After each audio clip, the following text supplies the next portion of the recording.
Namo Sang Hyang Adi Budaya, Namo Budaya.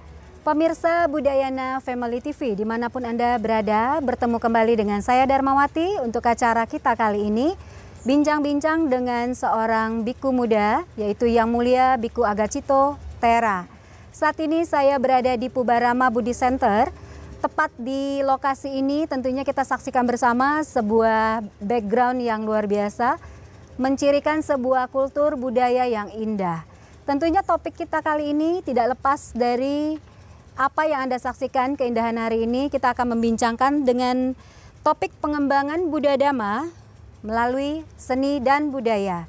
Untuk itu kita sudah mengundang seorang narasumber kami, Yang Mulia Biku Agacito Tera, yang akan bersama-sama kita membagikan pendapat dan bagaimana pandangan beliau sebenarnya tentang eksistensi dan peran seni budaya dalam mendukung perkembangan Budadama.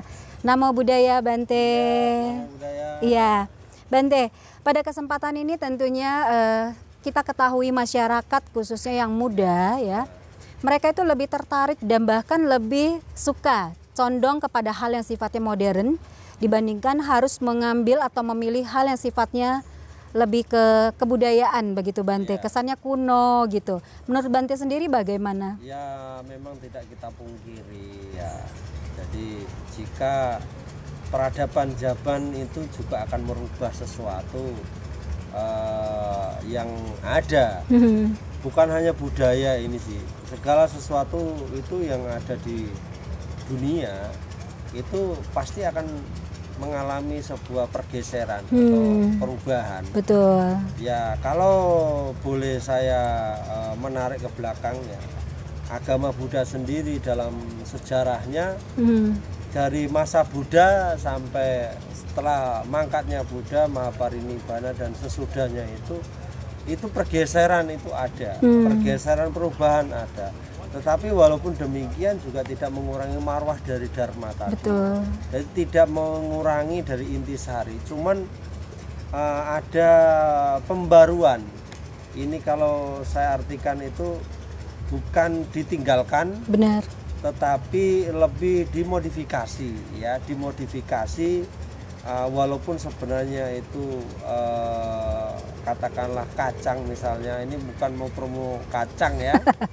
Kacang itu pada hakikatnya ya kacang, tetapi kenapa kacang akhirnya bisa menjadi snack, bisa menjadi sebuah cemilan, makanan ringan yang yang digemari, bahkan sampai swalayan besar itu ada. Padahal kacang dulu itu paling mudah kita dapati mungkin saat acara-acara mungkin hiburan atau apa di bahkan di Kota Medan itu acara duka Bante. Nah itu dulu itu belum kemasannya belum apa ya, masih biasa pakai ada yang pakai daun, berkembang lagi pakai plastik. Terus akhirnya pergeseran waktu, akhirnya sekarang udah ada paketan bungkusan yang lebih menarik. Dan padahal ketika kita buka sebenarnya sama saja ya, kacangnya seperti itu. Nah ini kalau kita kembalikan lagi tentang sebuah budaya, ya memang pandangan saya terhadap masa sekarang ini memang saya tidak menyalahkan kalau jika yang generasi muda ini cenderung kepada yang modern, itu lumrah. Betul. Itu lumrah, itu wajar-wajar saja. Karena mereka berada lahir, tumbuh besar, berada di lingkungan atau di geografis yang seperti apa juga. Betul. Gitu. Jadi tidak mengherankan hal ini terjadi. Jadi tidak terlalu begitu buruk sebenarnya.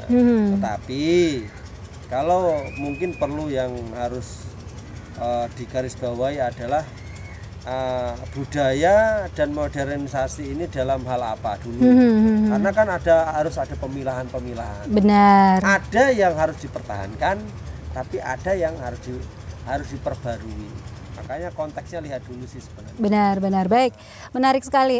Jadi tentunya bagi pemirsa Budayana Family TV yang baru saja bergabung bersama kami, Terima kasih sudah bergabung di dalam acara bincang-bincang kami di program dari Budayana Family TV yang bertajuk kali ini adalah pengembangan Buddhadhamma melalui seni budaya bersama narasumber kami Yang Mulia Bhikkhu Agacito Tera.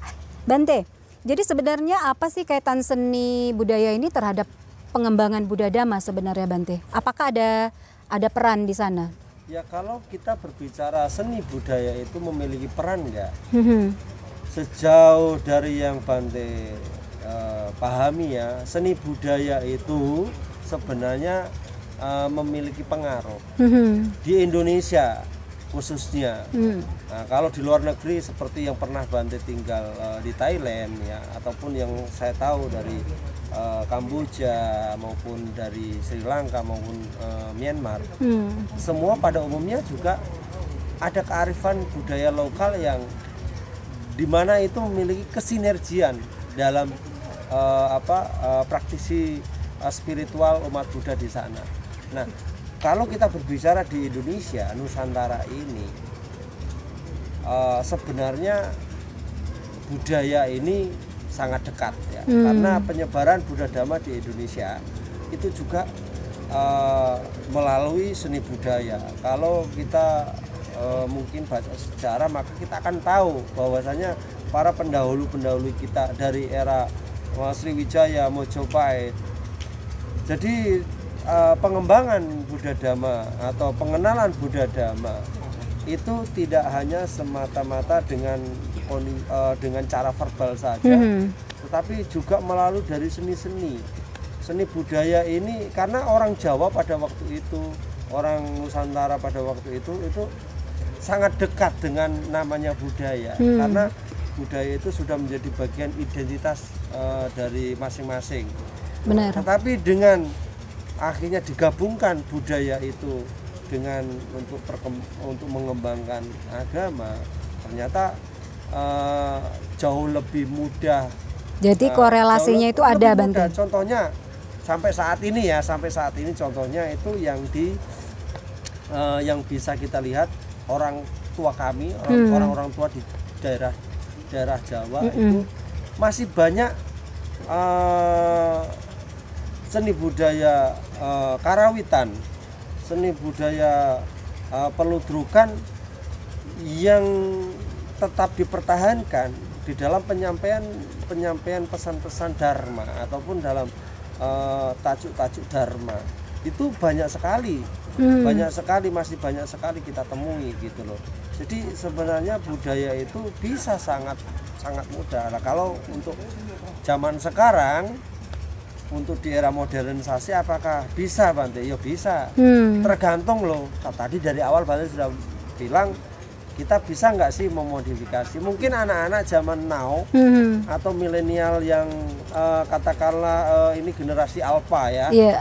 Generasi alpha. Kalau saya mungkin masih paham yang seni budaya yang begituan, yang ibaratnya yang ini seni budaya tua. Iya. Yeah. Tetapi yang alpha ini pasti nggak paham itu. Kurang paham. Nah, jadi yang budaya modern ini juga bisa sebenarnya. Tergantung kita bisa nggak sih. Contohnya baru-baru ini kan juga Bante mencoba gujeng juga. Gujeng itu kan sebenarnya alat tradisi Tionghoa, kan? Iya. Tionghoa, betul kan? Nah, tetapi saya mixkan di konser saya, di konser orkestra, padahal orkestra jelas ini modern. Termasuk musik modern.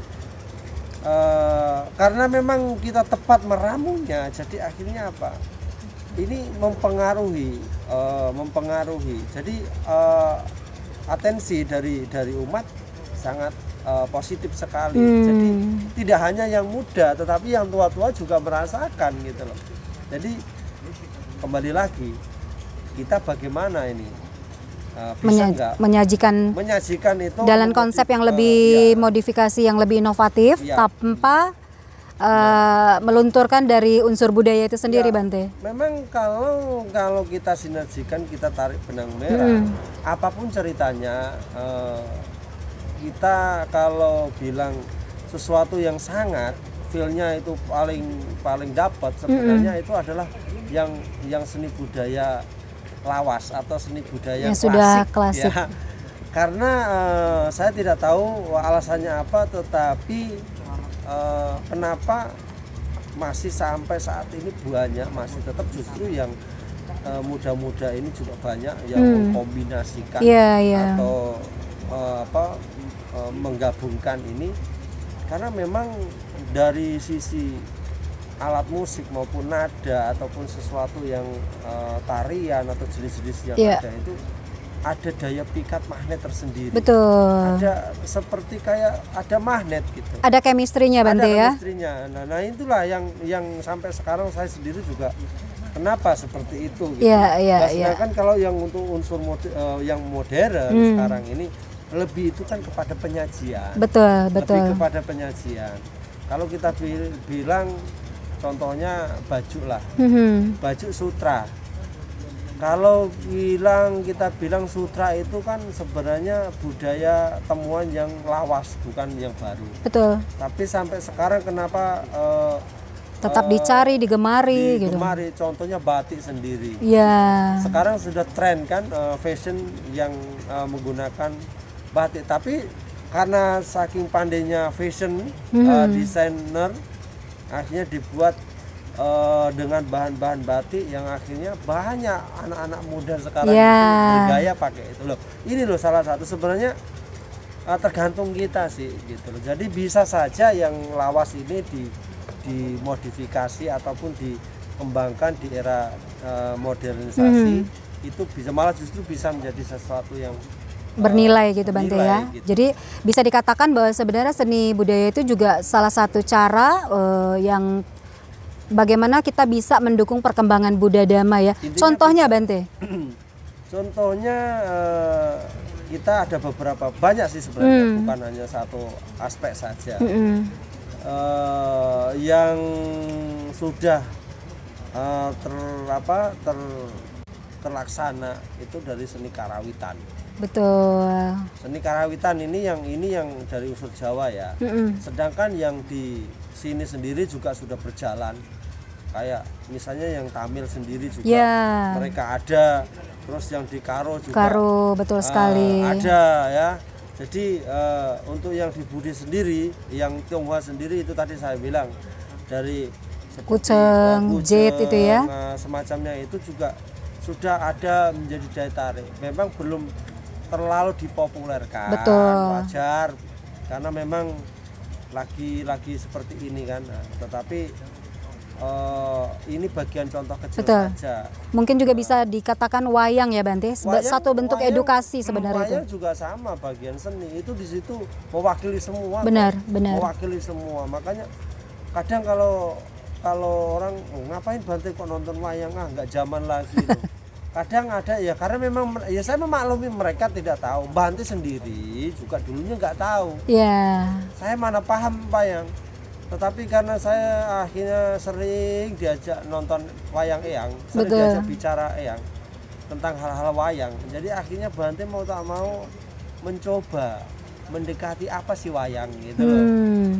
Akhirnya penggambaran semua karakter, perilaku, tentang semua syarat akan pembelajaran. Ya, banyak kayak ilmu sebenarnya. Betul. Ilmu. Kemudian seni tari juga sama. Kalau orang mengatakan tari itu adalah sebuah pertunjukan yang dikatakan itu seni, ini hanya gerakan-gerakan. Sebenarnya orang kalau yang nggak paham akan mengatakan seperti itu. Tapi orang yang paham akan mengerti maksudnya. Benar. Nah, maksudnya bagaimana? Ada sebuah pesan di situ, ada sebuah pesan moral yang di dalam yang tersirat dari sebuah pesan itu menggambarkan apa sih? Gitu. Benar, mengaktualisasikan gitu ya Bante ya. Pernah yang dibuat di Medan juga pernah kan anak-anak Bante ada nari ketika acara Dhamma Talk waktu itu waktu itu Cidharma juga sebagai di acara charity talk show itu Bante. Terus kemudian waktu acara apalagi di sini saya juga membuat, saya lupa acaranya. Itu malah saya kombinasikan semua menjadi satu satu kompilasi pertunjukan, ya. tampilan. Kalau bahasa musiknya kalau midley, jadi menyambung. Jadi itu pernah saya buat dan orang berpikir maksudnya apa gitu. Terakhir baru kita sampaikan, kita jelaskan ini loh maksudnya ini. Nah, orang yang paham maka akan mengerti, tapi orang yang tidak paham jelas tidak akan benar mengerti. baik Bante. Jadi kembali lagi sih sebenarnya, kembali lagi ke ya pelaku sih. Benar, bagaimana kita mengaplikasikan itu. Tapi unsur pengaruhnya berpengaruh bisa nggak? Bisa. Iya. Bisa. Baik. Nah, kita kembali lagi dan kita teringat dengan pesan-pesan yang tentunya kita agungkan, yaitu Sukong, yang mulia Bik Bante Asin Jinara kita, di mana beliau sangat menerapkan dan memesan kepada kita semua bahwa kita janganlah pernah meninggalkan budaya. Itu maksudnya bagaimana, Bante? Ya karena sampai apa saya? Jadi sebuah kenapa kita agar tidak melupakan budaya? Saya selalu menggembar-gemborkan. Yang muda atau siapapun itulah yang selalu berhadapan dengan saya. Jangan pernah kita itu menggeser ya budaya atau meninggalkan budaya. Betul. Kenapa? Saat dimana kita betul-betul meninggalkan sebuah budaya kita, maka hilanglah jati diri kita. Benar. Kalau saya artikan budaya itu bagian dari inner beauty seseorang atau roh jiwa, itu adalah karakter seseorang. Benar. Jadi kalau kita orang Jawa hilang Jawanya, orang Tionghoa hilang Tionghoa. Jadi nggak ada sesuatu yang nilai lebih di Benar. situ. Nilai keagungan, kemuliaan dari pribadi orang itu nggak ada. Benar. Jadi kalau seandainya kita memahami, ya, maka pertahankan budaya itu dengan cara yang bijak. Artinya memang budaya itu kan banyak. Jadi kita harus pandai-pandai mana sih yang masih dan harus perlu kita, sesuai jalur dan bagaimana kita aplikasikan. Ya kita tetap harus pertahankan. Baik. Mana yang nggak boleh. Ini mesti harus kita garis bawahi, bukan? Baik, itu tentunya nanti akan kita lebih tekankan kepada bagaimana tips kita untuk mengetahui jadi positif negatifnya, Bante. Jadi intinya namanya para pendahulu kita itu agar kita tetap memilih, karena sebuah budaya itu diharapkan kepada generasi penerus itu tetap mengingat tujuan daripada leluhur kita ini. Benar. Jadi sebuah budaya itu dibuat atau diciptakan, dibentuk adalah bagian daripada harapan, keinginan dari para pendahulu. Benar. Pendahulu kita itu ya agar budaya ini menjadi satu pegangan, bagian daripada tongkat yang nanti untuk tongkat estafet, keberlangsungan daripada generasinya, dari satu generasi ke generasi berikutnya, agar tetap memiliki yang namanya keselarasan. Baik. Kesejatiannya seperti itu. Baik, luar biasa.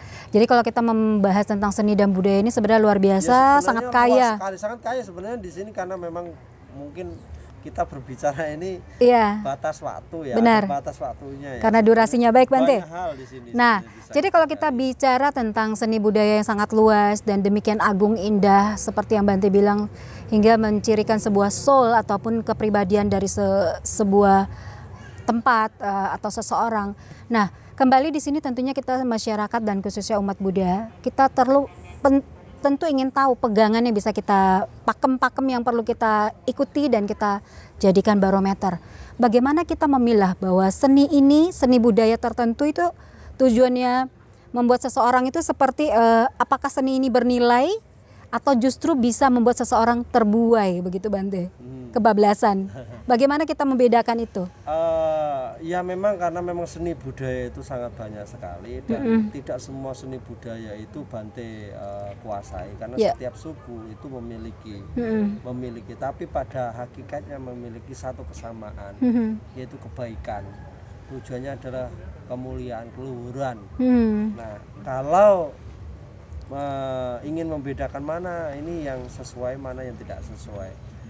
Sederhananya adalah kalau ada yang namanya sebuah budaya membuat kerugian bagi pelakunya ataupun lingkungannya gitu ya, atau pihak luar atau pihak lain, maka jelas itu tidak akan menguntungkan, itu tidak baik. Tetapi jika budaya itu justru malah menjaya daya tarik, justru malah memberi kewibawaan, keanggunan, ya memberi manfaat bagi orang lain, jelas itu positif. Baik.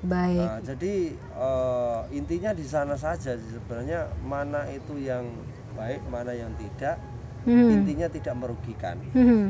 Nah, kata-kata rugi itu kan relatif sih. Benar. Yang rugi yang bagaimana? Iya. Kan banyak ini, saya enggak, ini saya melakukan fun-fun saja ya.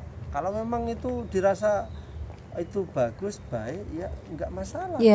Selagi artinya tidak mengarahkan kita, menggiring kita menuju pada satu keburukan. Benar. Karena sejatinya budaya adalah satu upaya untuk membentuk sebuah karakter menjadi pribadi yang lebih baik. Benar, lebih tapi mindful. Kalau malah membuat seseorang malah semakin tidak baik, ya maka budaya tersebut saya artikan keliru, ada yang salah berarti. Baik, luar biasa. Jadi sangat simpel sekali kita bisa bedakan bagaimana dampak luar dan dampak bagi orang lain, dan juga si pelakunya sendiri ya Bante. Jadi contohnya seperti ini saja, misalkan kalau ada mengatakan gini, Bante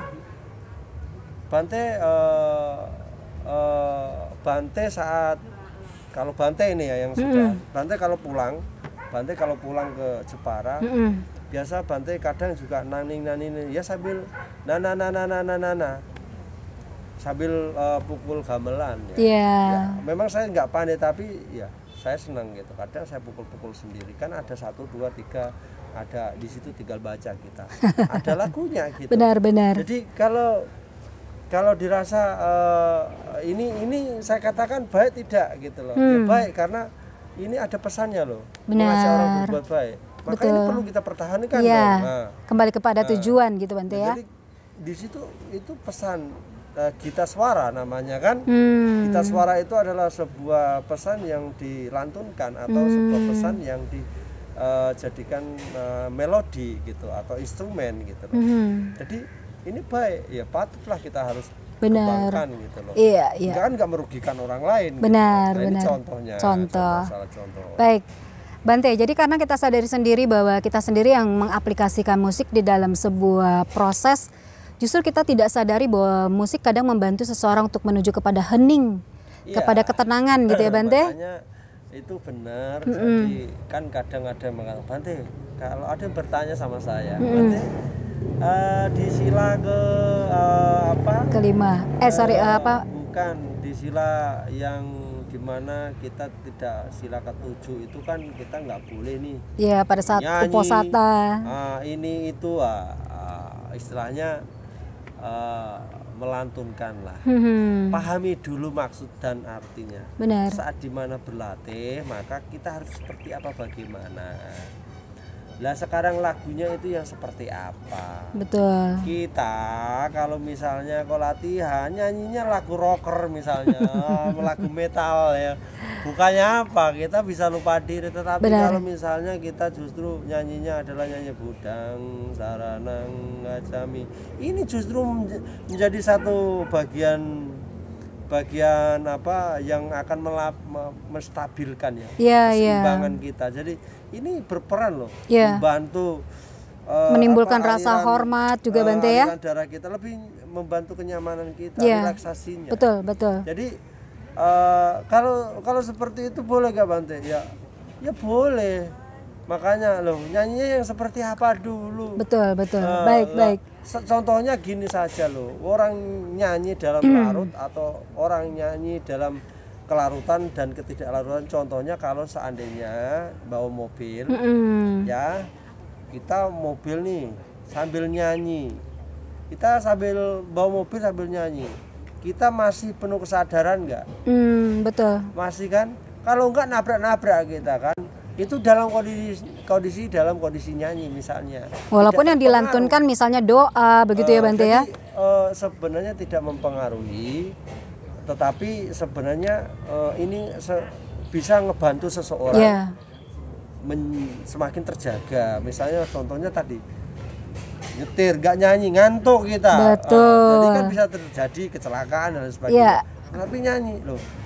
Makanya tidak semua hal nyanyian itu mempengaruhi yang negatif. Benar-benar. Kita harus lihat konteksnya. Kita harus lihat bagian mana dulu. Benar. Ada yang boleh, ada yang enggak sebenarnya. Baik. Jadi artinya itu juga membantu kita dalam melatih dan juga sati ya Bante ya. Iya, betul. Baik. Sebenarnya bincang-bincang ini sangat menarik sekali dan juga sangat mendalam, dan tentunya karena durasi waktu kita juga tidak akan membahas panjang lebar lagi. Intisari dari apa yang disampaikan oleh Yang Mulia Biku Agacito tentunya ingin agar kita lebih memperhatikan bagaimana kehendak kita di awal, tujuan kita untuk menghargai seni budaya itu seperti apa. Tentunya seni budaya adalah citra dan juga jati diri kita sebagai bangsa Indonesia. Kekuatan kita juga dari kemampuan kita menghargai seni budaya. Untuk itu, jangan pernah tinggalkan budaya kita yang cukup kita cintai dan harus kita terus kembangkan bagi diri kita sendiri dan juga lingkungan kita. Tentunya sampai di sini Bante, terima kasih atas waktunya. Kita mohon pamit undur diri. Saya Darmawati beserta seluruh tim dan kru yang bertugas. Kami mohon pamit undur diri. Namo Sang Hyang Adi Budaya, Namo Buddhaya.